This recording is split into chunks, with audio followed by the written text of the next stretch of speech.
Yeah. Awesome. Thanks so much for coming to my talk. It's been quite a journey actually coming from Boston to Las Vegas, and it's been a couple of years since I've actually given a live presentation, so it's really nice to see people in person and share some stories. So today, I wanted to talk to you guys about, apologies by the way for the cough, not COVID, tested, on like what I've been doing in terms of my career of bringing AI and machine learning to personalization in retail. I'm sort of hoping to share some example from the latest work I've been doing with CVS, and I hope to hold off the last 5 minutes or so for your questions so we can have a back and forth chatter around what you guys see and anything that I could share that could help you guys. So without much ado, this is the agenda, so I'll just walk you through what I've been doing, and then we'll talk about personalization in retail, what are some of the pitfalls, and I'm right now in an interesting space, which is intersection of healthcare and retail. To me, it's a very, very interesting, challenging space that I want to expose to you guys a bit more and share some of my learnings and takeaways. So, finally, I always like to do this to the room that I actually have a live audience, I can do it. How many of you recognize the person on the left, the lady on the left? Left, yeah. No. And the middle? Okay, cool. So the person on the left is actually one of my role models. She was a physicist who made some amazing contributions to the field of physics, which obviously in that era meant an artist. And I myself, as a student of physics, didn't know it was a woman because they gave her the last name until one day I randomly realized it was a woman and I was just blown away by it. So I sort of got my PhD and postdoc in physics at Purdue and Princeton, and then moved on into the world of data science when I realized data science is the same math, called with different names. And for me, it was a very interesting thing when I started my official industry data science career at a startup, because the kind of impact I was able to bring to a business was just eye-opening to me. So I did that for a few years, and then I moved on to Wayfair, represented by Kelly, where I built the infrastructure of personalization and recommendations from scratch on the team.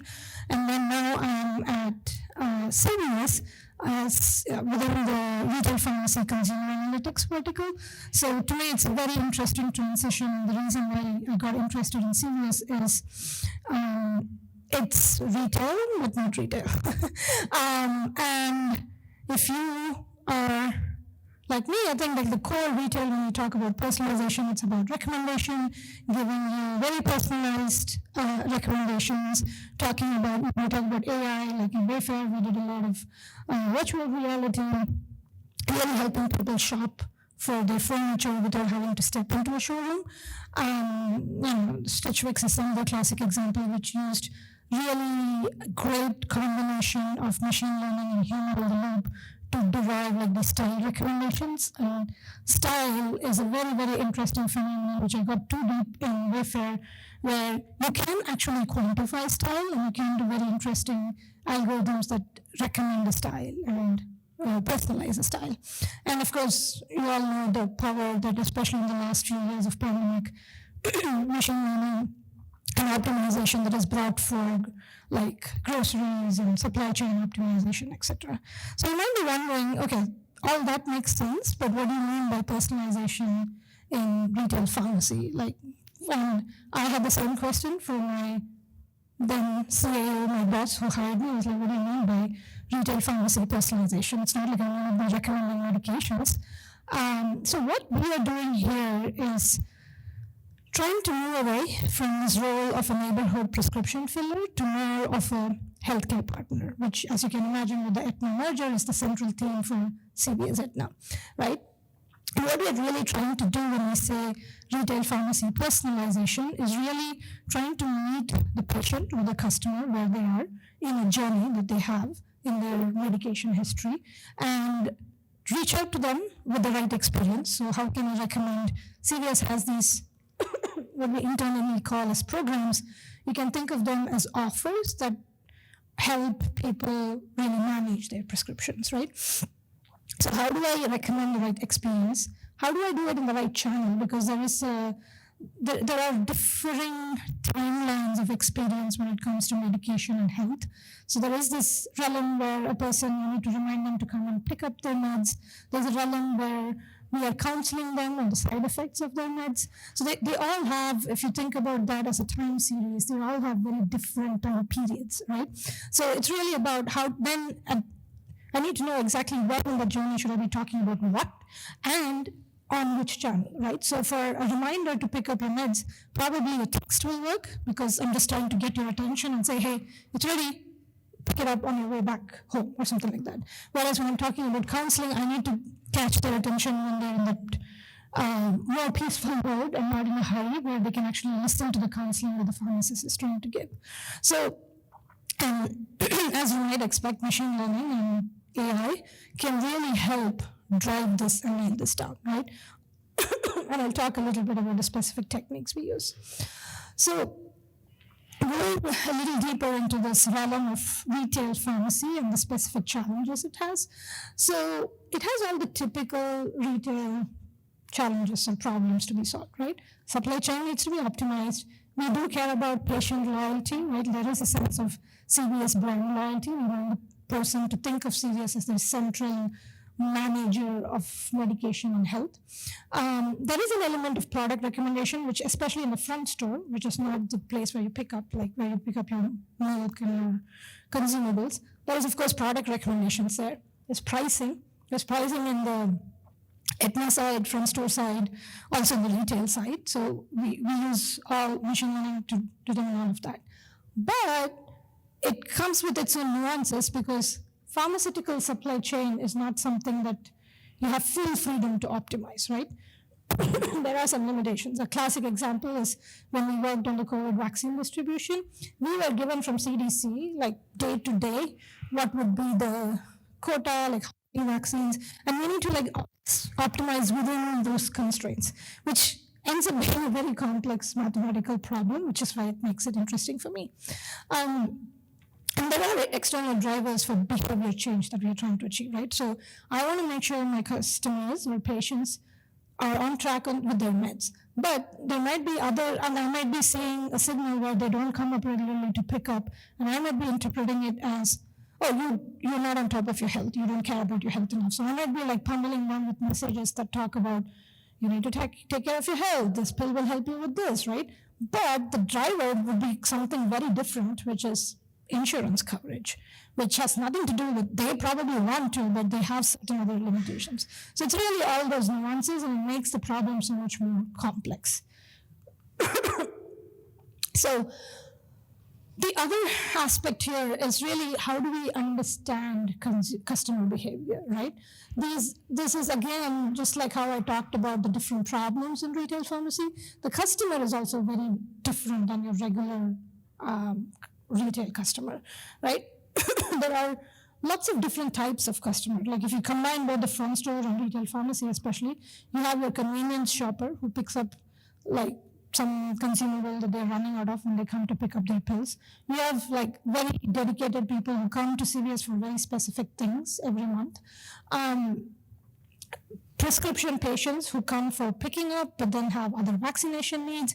So it's like a multitude of dimension than your typical, if you take like Wayfair, right? If you talked about, we have the loyal customers, we have the ones who come in, browse a lot, get inspired, to whom we give style recommendations, right? You have very well-defined profiles, but here you just have too many fragmented segments of customers, which makes it very hard to solve the problem. And as I mentioned, you need data, right? It's very hard to predict the customer behavior of a convenience shopper. It's not like a regular thing. They could pick up the milk here, they could pick up the milk in something else across the road, some other place across the road. So how do I develop that relationship, and how do I keep this going? And with that, of course, there's like a lot of data. There is a ton of data, but within that, there are some dimensionality and sparsity challenges that we have to solve for. And it's unique situations. I think by far the one that beat everything was the COVID vaccine distribution, where we had to completely change the strategy with which we worked in terms of interacting with our customers. There was very important lessons in that 1 year that we worked, and makes like the models that we used before COVID did not work during COVID and after COVID. So how do we solve for it? And even now, like we are learning, right? Because there's you start seeing some steady state after pandemic, but it's not real steady state. So how do we smartly select the data that is a good representation of reality today, so we can predict the next year or two properly? On top of all of this, of course, we play in a very, very important space where we don't take for granted people's privacy. And this is beyond like advertising privacy. This is personal health information. And even though we are a single company, Caremark, Aetna, CVS, we have very strict regulations in terms of firewalls and how we mix data. So it forces us to be very creative data scientists who can work within those realms and still mine the maximum information we can that benefits the patient at the end. So I was talking to you about how we are trying to move away from this sense that the patient has that, oh, CVS, I go there to pick up my meds that my doctor sends, right? We're going beyond that because actually our pharmacists are very, very well trained people who can really help the patient. They can have very deep conversations around their health situation, what drugs work for them, what doesn't, advise them on how they should be having conversations with their prescriber, both from a cost perspective and from like therapy perspective. So we have like many programs that try to get in that space and help the patient. ReadyFill is like your standard simple one where whenever your prescription refills are ready, if you enroll in this program, we will automatically refill as your prescription as long as it's adjudicated by insurance and you have enough refills, right? You don't have to go to the pains of calling your doctor, asking them to refill, and then call your insurance, make sure it's covered. We do all of that for you. 90 days, very simple for especially the chronic patients who have like long, like your diabetes and like some of the long maintenance patients, as we call them. We again check for eligibility of coverage, and then if it's eligible and you enroll in this program, we can move you from a 30-day supply to 90-day supply, right? Which makes like you lesser number of trips, you have the pills when you need them, solved for. Script sync is an interesting one for folks who have multiple different kinds of medications with different cadences. This, again, when you enroll, this is like a program you enroll on, which helps you sync it all, so you come once, pick it all up. So we will do the math behind the scenes that maybe, you might have a pickup last week, this week, and next week, club it all together and give it to you at the right time so that you don't run out of pills, nor do you stockpile pills. The other two are in the counseling regime that I was telling you about, where we have launched a lot of digital engagement strategies where we send videos to our patients. And when we know that they're picking up a certain kind of medication, we say, hey, do you want to learn more about it? Do you want to know, for the complex ones especially, do you want to know how to administer this to yourself? Do you want to understand what the side effects could be? And they can see a video at their leisure and really understand what medication they're taking and take more control. And each of these actually has a lot of deep analytical insights that power the design of this program.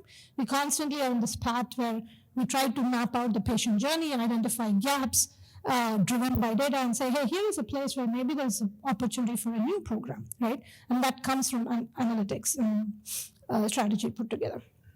So that is sort of the, some sense, front end of data science and machine learning in retail pharmacy.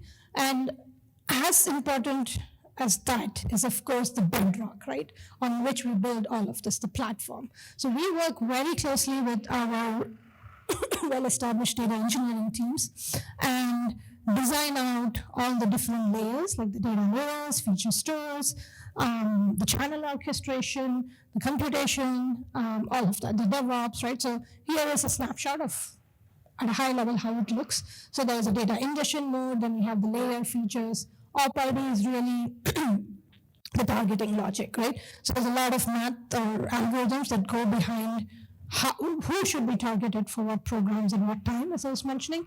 And there's a whole engineering pipeline that takes in that logic to design it. And of course, on top of that sits our models that really optimize these outreaches, optimize the maximum value we can get for the enterprise and for the patient. And so I talked about how we work, drive like the strategy and the design of programs using analytics. And then if you think of a triangle, on the other side is the bedrock of like the data layers, the data DevOps and like productionalization of the models. The other mode of the triangle, if you will, is really the operating model. For something so complex to be successful and for us to be able to move fast, we truly believe that the operating model in which we function is a big part of this to actually realize this personalization goals, right?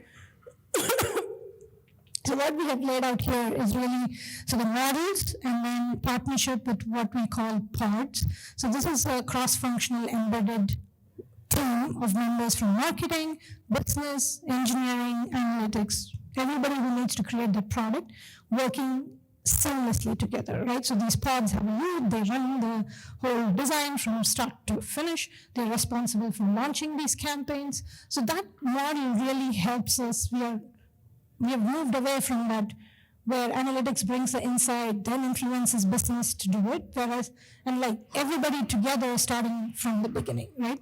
And this helps also in the execution aspect of it because the marketing folks are also involved and they can drive the campaign design and push out those campaigns.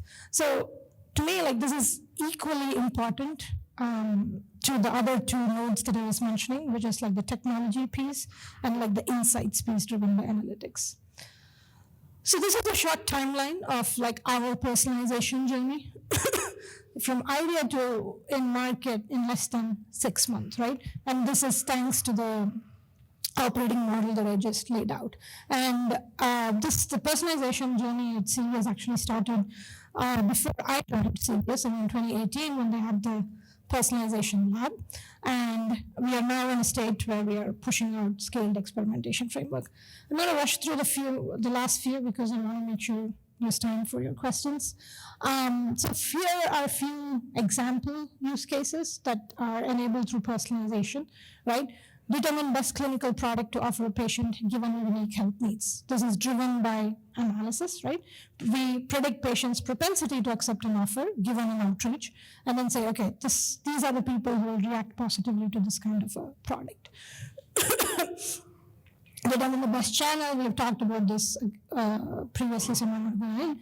Improve interpretation of patients' responses, right? So analyze the previous text responses or any other communication methods. We can do NLP, really understand what they're trying to tell us and what gap and care is for them and try to close that gap.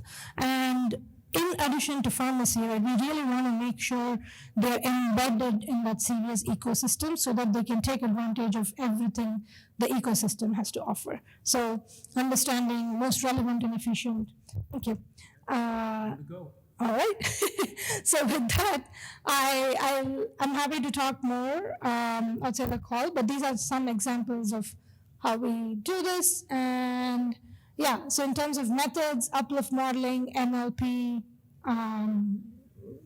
what have you, like the whole spectrum we use to actually drive impact here. Yeah, so thanks so much for attending the talk.